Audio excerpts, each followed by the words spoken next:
The next thing you know, they're stacked up. And we have to remind you, I mean, the rules are you can't lock bumpers. So bump drafting here is more just bumping a car and not locking up with another car. Yeah, so bumping, another banging. Yeah. Jeremy Clements, who was probably right on the 7, was probably trying to get off of him and then got hit from behind. And I'll add one more. You know, that's going into turn 3 at the first time. They're really not even full speed yet. I mean, they're close, but they're not to the speed they'll see through there the next lap. The first Xfinity race I ran here, Harry Gant asked me, he said, "What are you going to do today? What's your strategy?" I said, "I'm going to go to the front." He said, "Take it easy the first lap." I wrecked over there in turn 3, and he motored by me under caution the next lap, and I could hear him. I could almost hear him laughing at me. You know what I mean? Like, buddy, it's lap 1. Take your time. Well, it was lap 1 here, and the caution already out in the Xfinity race here at Daytona. That's perfect. We're going to try it again. Chandler Smith and Joe Graff Jr. bring him back to the green.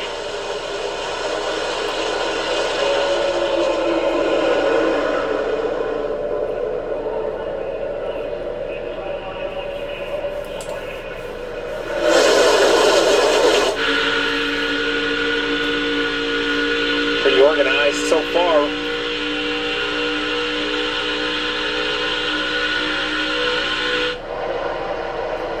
Down the backstretch, this is where we saw the issue to start the race. Joe Graff Jr. way out in front. Now he's dictating which line's going to move.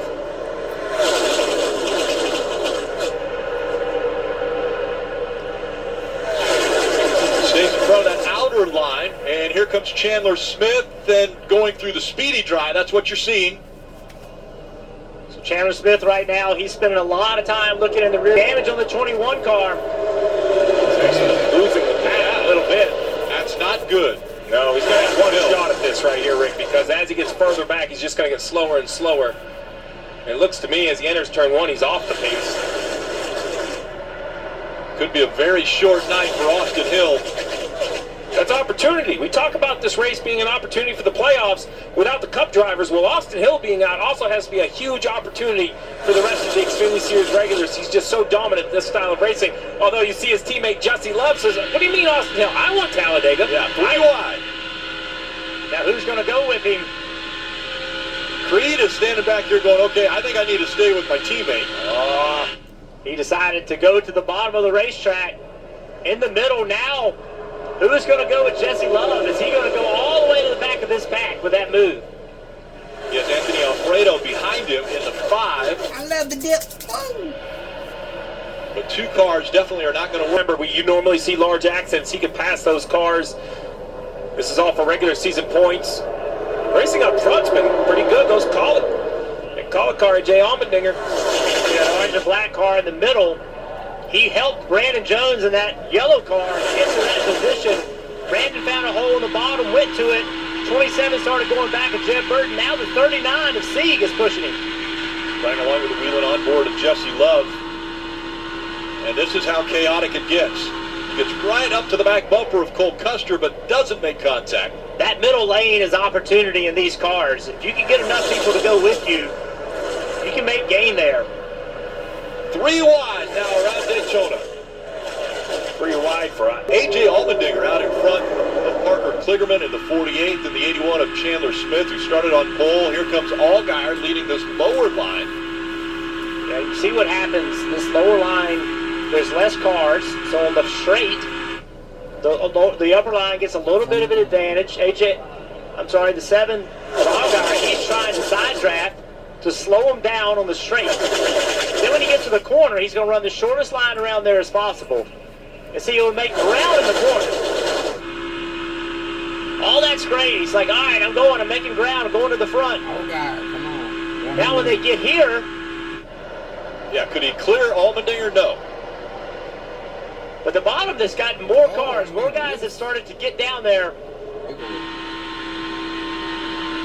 See Ryan Sieg in the 39 just in front of Jesse Love.